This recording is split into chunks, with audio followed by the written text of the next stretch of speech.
ছাত্ৰ ছাত্ৰীসকল আৰু বন্ধু বান্ধৱীসকল, তোমালোকৰ কাৰণে আজি লৈ আহিছোঁ নৱোদয় প্ৰৱেশিকা পৰীক্ষাৰ যি 4 নম্বৰ পাঠৰ আজি 6 নম্বৰ কুৱেশ্যন লৈ আহিছোঁ। তোমালোকৰ সিদিনা আলোচনা কৰিছিলোঁ 3 নম্বৰ কুৱেশ্যন। আজি তোমালোকৰ কাৰণে আলোচনা কৰিম 6 নম্বৰ। 4 আৰু 5 সেইটো ভিডিঅ'টোতে তোমালোকক কৰিবলৈ দিয়া হৈছিল আৰু কৈ দিছিলোঁ কেনেকৈ কৰা হ'ব। সহজভাৱে কৈ দিছিলোঁ, সহজ আছিল দুটা কুৱেশ্যন। এই কুৱেশ্যনটোত তোমালোকে এইটো সহজ আছে, এইটো অলপ মনোযোগেৰে চাবা যে ইয়াত কুৱেশ্যনটো ভালদৰে বুজি ল'বা। এই কুৱেশ্যনটোত কি কৈছে যে এখন বাছে 30 মিটাৰ পাৰ ছেকেণ্ড, মানে 1 ছেকেণ্ডত 30 মিটাৰ যাব পাৰে।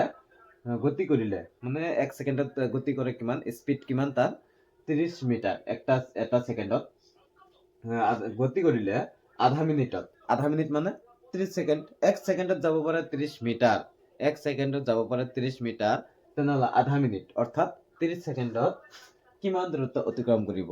যদি আমি ইয়াক সহজভাৱে লওঁ, সহজভাৱে যদি আমি ইয়াক সলিউশ্যন যদি কৰোঁ যে 1 ছেকেণ্ডত যায় 1 ছেকেণ্ড ইকুৱেল টু যায় 30 মিটাৰ, সহজভাৱে পালোঁ। এতেকে 30 ছেকেণ্ডত যাব 30 1 into 30 হ'ব, কিন্তু 30 into 30 কিমান হ'ব 900 মিটাৰ, মানে টোটেল দূৰত্ব অতিক্ৰম কৰিব 30 ছেকেণ্ডত ইমানখিনি। এইটো হৈ গ'ল।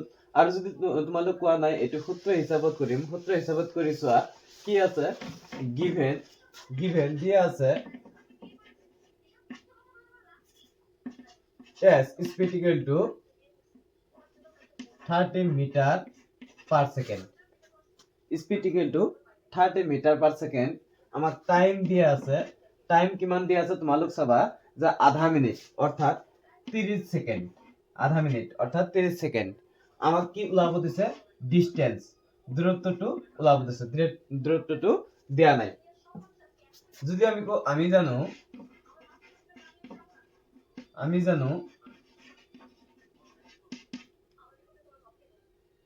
ডিসটেন্স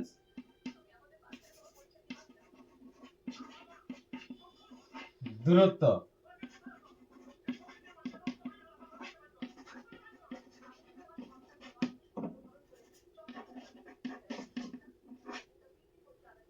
এটু s মানে গতি স্পিড, t মানে টাইম সময়, d মানে ডিসটেন্স দূরত্ব ইকুয়াল টু সমান গতি পূরণ সময়। এতিয়া যেহেতু আমাক দূরত্ব ওলাব দিছে, দূরত্বটো ইয়াত থৈ দিলে যে আমাক স্পিড কিমান কৈছে, গতিটো কিমান কৈছে 30 মিটাৰ পাৰ সেকেন্ড, 30 মিটাৰ পূরণ, টাইমটো কিমান কৈছে, সময়টো কিমান সময় লাগিব বুলি কৈছে 30 সেকেন্ড। সময়টো লাগিব কিমান বুলি কৈছে 30 সেকেন্ড লাগিব। যেহেতু যদি 30 সেকেন্ড লাগে তেনেহলে আমি 30 সেকেন্ড আমি দি দিলো, সময়টো দি দিলো। যদি কলা হয় 1 মিনিট তেনেহলে ইয়াত 60 সেকেন্ড দিলো হয়। যদি কলা হয় যে 1.5 মিনিট, 1 মিনিট আৰু হাফ তেনেহলে দিলো 90 সেকেন্ড। যদি কলা হয় 2 মিনিট তেনেহলে 120 সেকেন্ড। যদি যেহেতু কৈছে যে আধা মিনিট, আধা বুলি কওঁতে 1 মিনিটৰ আধা 1 মিনিটতকৈ কম, সমান ভাগে ভাগ কৰিছে 1 মিনিটত, এইটো হৈছে 30 সেকেন্ড। ইয়াক যদি আমি পূৰণ কৰোঁ, দুটা শূন্য আহি গ'ল। পূৰণ কৰা সময়ত যদি এনেকুৱা শূন্য থাকে, শূন্য দুটা বহাই ল'ম আগত, তাৰপিছত সংখ্যা পূৰণ কৰিম। 3 3 গুণা 9, এই 900 মিটাৰ কৰিব ডিসটেন্স অতিক্ৰম কৰিব 30 সেকেন্ডত। যদি এটা সেকেন্ডত 30 মিটাৰ যাব পাৰে, 30 সেকেন্ডত যাব সি 900 মিটাৰ। এনেকে সূত্ৰত বহাই আমি কৰিব পাৰো।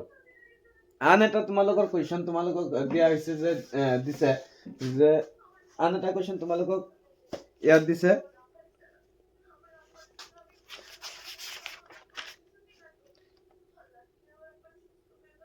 এজন মানুহে, এটা ব্যক্তিৰ কথা কৈছে, এজন মানুহে 15 মিটাৰ পাৰ সেকেন্ড, 1 সেকেন্ডত 15 মিটাৰ যাব পাৰে, তেনেহলে 20 ঘণ্টাত কিমান দূৰত্ব অতিক্ৰম কৰিব। একে কথাটো একে। তোমালোকে এইটো কৰিবা, লাগিলে মই এইটো নেক্সট এটা ভিডিঅ' তোমালোকক কৈ দিম।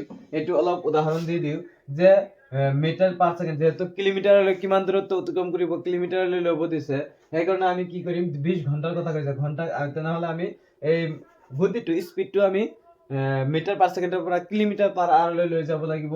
15 ছেকেণ্ড আছে, 15 মিটাৰ পাৰ ছেকেণ্ডত আমি ঘণ্টালৈ ৰূপান্তৰিত কৰিলে আমি কি কৰিব লাগিব, লগত মিটাৰ পাৰ ছেকেণ্ডক আমি ঘণ্টালৈ ৰূপান্তৰিত কৰিবলৈ 18/5 আমি পূৰণ কৰিব লাগে। 5 15 মাজত যায় 3 বাৰ, 3 18 গুণা কিমান হ'ব 8 3 8 গুণা 24 4 3 গুণা 3 আৰু 2 6 64, মানে 64 কিলোমিটাৰ পাৰ আৱাৰ যাব, পাৰ আৱাৰ।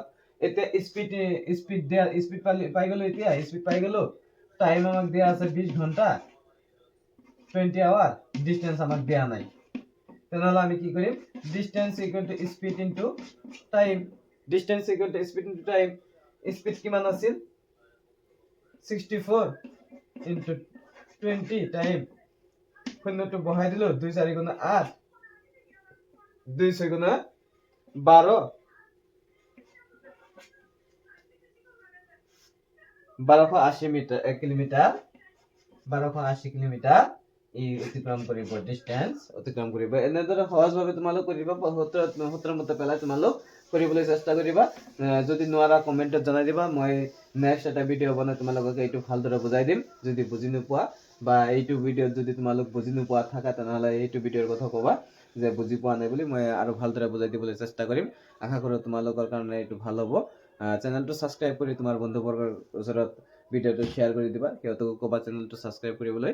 ধন্যবাদ।